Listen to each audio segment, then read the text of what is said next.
So you think you might want to start a radio station. There are more than 50 radio stations owned and operated by tribes or by Native organizations on tribal lands. Hi, my name is Elaine Miles, aka Lucy Goosey, and thank you for listening to 104.3 FM KCUWLP Pendleton. We are broadcasting from the homeland of the Cayuse, Umatilla, and Walla Walla people. KCUW is my tribal radio station. Thank you for listening. The oral tradition of passing on knowledge has long been a staple of lifeways for Native people. Native Americans, Alaska Natives, and Native Hawaiians are applying that rich heritage with terrestrial radio stations in the 21st century. Joe Orozco is the station manager at KIDE in Hoopa, California. We're the only game in town as far as the local. We're the only local electronic media in eastern Humboldt County. We're the ones people go to when there's emergencies, when there's fires, forest fires. We're the ones that they come to whenever the river starts getting high. That's the essential service that KIDE is. And we originally built the station so that we could promote the Hoopa language. Other than that, people come to us because they want to know what's going on. They want to let people know what's happening. They want to know what meetings are going on, what taco sales are happening, what rummage sales are happening, who's having a yard sale. And news, public affairs, music for the local community, local announcers, Native-focused programming and information. That's what Native radio is all about. My name is Lucinda, and I'm an elder, and I'm just kind of into everybody's business on a reservation, as my husband says. But I enjoy being around people, and I enjoy listening to KWSO, especially in the mornings where the native tunes come on. That's my favorite time. I like to listen to the news and for the events of the day so I know what's going on. And it's really good when I have a last minute something I want to put on. I call into the radio station to announce what's going on in my home, because I do a lot of events in my own home, and that invites a lot of people. So I make sure that people will get to hear it on the radio. Stations also strive to engage their community in understanding local issues and in making informed decisions. People are encouraged to take part in the civic process, to be empowered to be involved, to take action. American Indians and Alaska Natives can make their voices heard with the power of the vote. Democracy is a participation game, a way of life that we have chosen. We're a part of this country, and so to protect our way of life is one of these ways is to vote. To vote, you need to be registered. To register, contact your local election or county clerk's office. Be part of the rising political clout of Native voters. Let your voice be heard. register to vote. And let's mention language preservation efforts. Some stations are fortunate enough to have fluent speakers on staff. Some broadcast conversation in their native language. Some collaborate with tribal language programs and elders.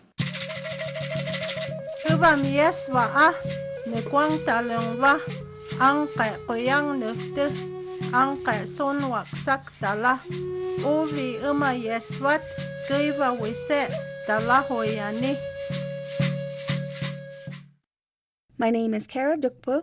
I am the producer of Shooting Stars, an hour-long children's show which airs Sunday morning at 9 a.m. on KUYI Hopi Radio. The uniqueness of Shooting Stars is having local children share their curiosity alongside the wisdom of elders.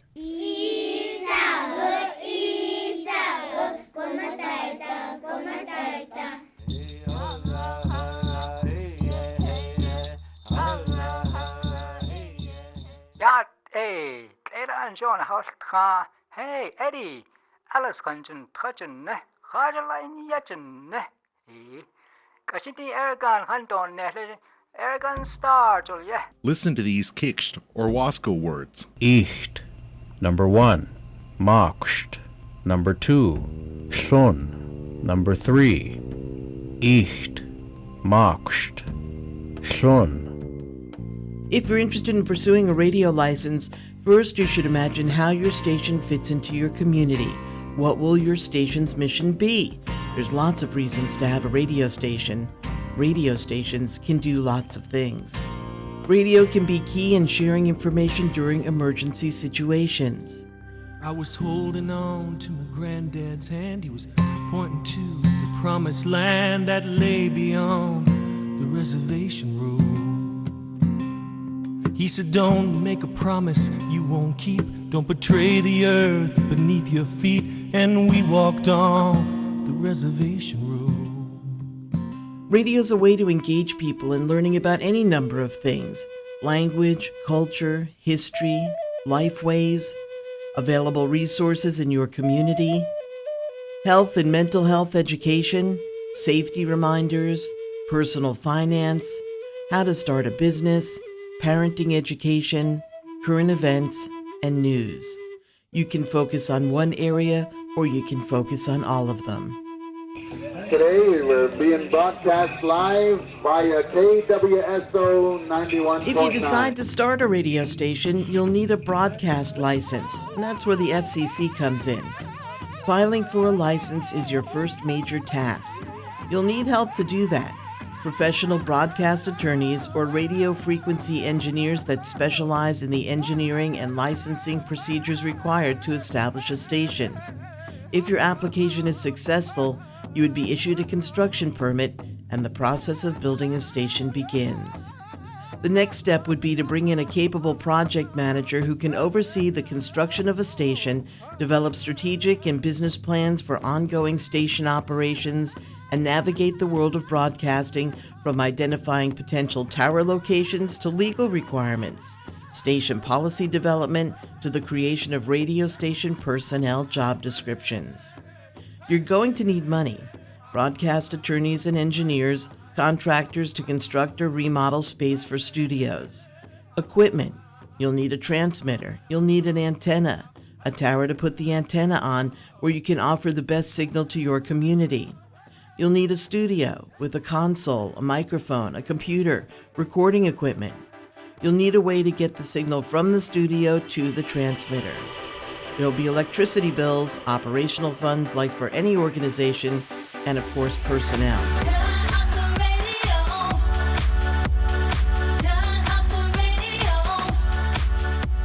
Many radio stations have a couple paid staff and rely on volunteers or part-time help to operate. Others have full-time staff to cover areas such as news, culture and language, development, public affairs, operations, programming, training. There are announcers and there are producers. There's office support staff and, of course, a station manager to ensure legal compliance and to keep focused on work that meets the station's mission. Increasingly, there are collaborations between radio and newspapers. Both types of entities are also exploring other platforms, websites, social media, smartphone apps. There are lots of ways to reach out to your community, the old-fashioned way and with new technology. One of the great things about radio broadcasting is that it is still the most accessible and affordable ways to communicate. It's free to listeners, and all they need is a radio that can receive your station's signal. At the same time, you can deliver the same content in new ways to meet the needs of listeners who are more plugged into technology. You need to stay true. Success is what you shall pursue. Remain cool like an igloo. Never mind what them losers do. Stay true. The game has changed, but it remained the same. They used to make fun, now they're on the run, simple and plain. Trying to catch up as I grew up and continue to blow up. They hate cause they can't relate, it's all good, that's what's up. Think love, not hate, create your own fate. My success is earned, not given with, watch me demonstrate. Read books cause knowledge is power, the passion is brighter. I built a spiritual foundation with a brickstone my way. Getting back to money. Obviously, you need funding to get and keep a radio station. Native stations are usually supported at least in part by their tribal organization. If you have a non-commercial station, there's underwriting, listener support, donations, and if you have a commercial station, you can sell ads to bring in revenue. So you will need money for personnel, program fees, if any, administrative fees, development or advertising costs, investment in capital assets, engineering and legal fees, rent and utilities.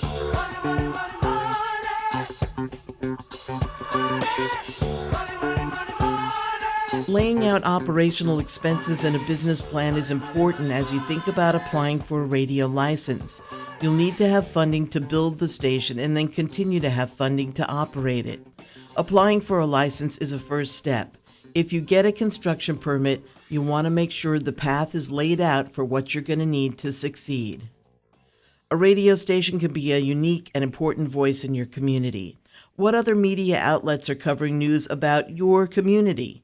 Who better than Native people to give voice to Native stories? Mother and father taught us how to handle food. We couldn't be mad. We had to clean up first, to comb our hair. And father tell us, when you get up Sunday, you clean up right away and comb your hair, put your moccasin on. And don't be angry, don't be mad. Don't you ever do that. Your mother always handled food. She never growls, she never get mad. Even she cooked for maybe 100 people. She never feel bad about it. And we try to be like that. We're not supposed to be mean when we handle food. That's the teaching, Indian teaching. Native stations are not all the same. They reflect the uniqueness of each of their tribal communities. They have strengths based on local values and the skills and abilities of their staff. Some stations may broadcast tribal council meetings, while others have on-air announcers speaking in their native language. Some may feature live broadcasts from community events. Some may offer all news programming, local, regional, national, and from around the world. Some stations play contemporary music or music of their region. Some have programmers who create their own playlists. Imagine what you could do with a radio station. If you have that vision and you can put together a plan, there's plenty of station managers who've been through the process that can offer advice, and there are some great organizations that can help as well. Go for it.